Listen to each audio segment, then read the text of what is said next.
বন্ধুরা, আমি চৈতালি। হাসি খুশি চৈতালি চ্যানেলের পক্ষ থেকে সকল বন্ধুকে জানাই আমার আন্তরিক শুভেচ্ছা।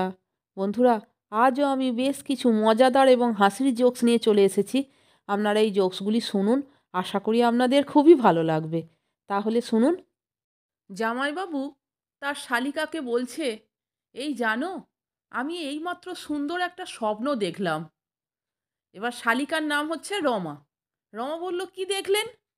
জামাইবাবু, দেখলাম বেশ সুস্বাস্থ্যবতী, গৌরবর্ণা, লাবণ্যময়ী এক অপরূপা সুন্দরী আমার কাছে বসে আমার সেবা করছে। রমা, বাহ, সেই জন্যই তো আপনাকে এত খুশি খুশি দেখাচ্ছে।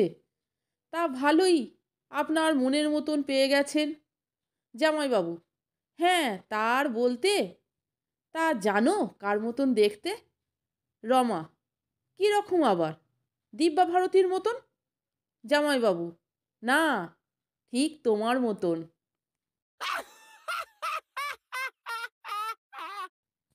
বন্ধুরা, এখন যে জোকসটি আপনাদেরকে শোনাচ্ছি সেটিও জামাইবাবু আর শালিকাকে নিয়ে। তাহলে শুনুন। অমলবাবু তার শালিকাকে নিয়ে বাসে করে চলেছেন ভ্রমণের উদ্দেশ্যে। বাসে উঠতে না উঠতেই আচমকা পাশ থেকে এক ভদ্রমহিলা অমলবাবুকে ধমক দিয়ে বলল, চিমটি কাটছেন কেন? ছোট লোক কোথাকার! কেন, বাড়িতে চিমটি কাটার মতন কি বউ বা শালিকা নেই? ক্ষুব্ধ কণ্ঠ অমলবাবু নীরবে শুনলেন। পরে বাস থেকে নামার পর শালিকার দিকে চেয়ে বললেন, বিশ্বাস করো লীলা, আমি ওই ভদ্রমহিলাকে চিমটি কাটিনি। আমি তো কেবল তোমাকে একটা... ব্যাস ব্যাস, আর বলতে হবে না। আমি আপনাকে ভদ্রতা শেখানোর জন্যই ওই ভদ্রমহিলাকে পিছন থেকে একটা চিমটি কেটেছিলাম। লীলা সহাস্যে উত্তর দেয়।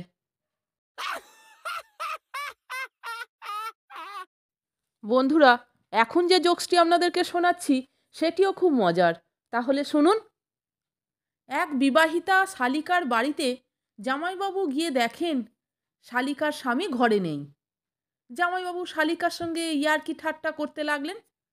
ক্রমে ক্রমে ঘনিষ্ঠতা যখন চরমে উঠল, তখন শালিকা হঠাৎ বললে, এই অসভ্য, তোমার একদমই ভয় নেই দেখছি। যদি ও এক্ষুনি এসে পড়ে তখন কি হবে বলো তো? শালিকার এই কথা শুনে জামাইবাবু উদ্বিগ্ন কণ্ঠে জিজ্ঞাসা করলে, কোথায় গিয়েছে ও? মুম্বাই, গতকাল গিয়েছে, 2 সপ্তাহের জন্য। দুষ্টুমি ভরা গলায় উত্তর দেয় শালিকা। বন্ধুরা, এখন যে জোকসটি আপনাদেরকে শোনাচ্ছি সেটিও খুব মজার। তাহলে শুনুন। আদরের ছোট শালিকাকে জামাইবাবু নানা কথায় তার অভিমান ভাঙাতে চাইছেন।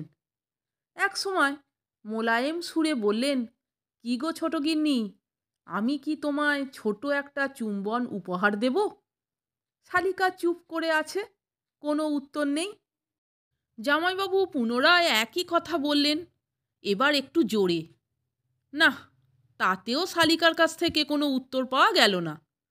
অবশেষে জামাইবাবু থাকতে না পেরে জিজ্ঞাসা করলেন, কি গো ছোট গিন্নি, তুমি কি কালা হয়ে গেলে? এবার শালিকা মুখ ঝামটা দিয়ে বেশ জোরেই বললে, কেন, তুমি কি ন্যাকা? জানো না, মৌনতা সম্মতির লক্ষণ। বন্ধুরা, এখন যে জোকসটি আপনাদেরকে শোনাচ্ছি সেটিও জামাইবাবু আর শালিকাকে নিয়ে। আপনারা শুনছেন জামাইবাবু এবং শালিকাকে নিয়ে বেশ কয়েকটি মজাদার জোকস। তাহলে শুনুন। শালিকা জামাইবাবুর কাছে অনুযোগের স্বরে বলল, আমি ভেবেছিলাম আমার প্রেমিকের গৃহকর্ত্রী হয়তো আমাকে দেখে খুশিই হবে, কিন্তু হলো তার ঠিক উল্টো। আমি একদিন ওদের বাড়িতে গিয়েছিলাম। জামাইবাবু বলল, তারপর? শালিকা, তারপর ও স্ত্রী আমাকে দেখে রেগেই অগ্নিশর্মা, এই মারে তো সেই মারে, সাথে সাথে তার 4টে ছেলে মেয়েও।